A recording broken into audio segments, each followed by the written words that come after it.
వైఎస్ఆర్సీపీ పార్టీని వీడి టీడీపీలో చేరిన మెండా బాదం నాయుడు గొద్దు ఢిల్లీ మరియు 50కి పైగా కుటుంబాలు.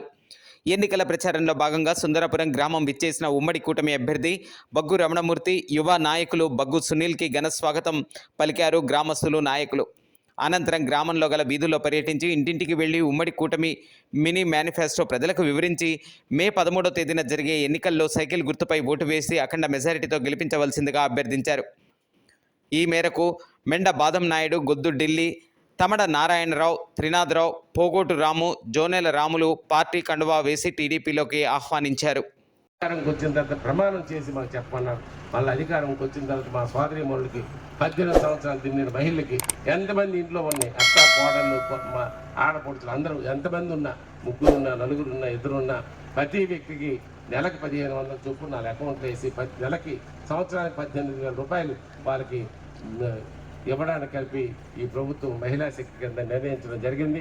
అలాగే మరి ఎవరైతే చదువుకుని పిల్లలు ఉన్నారో వారికి ఇవాళ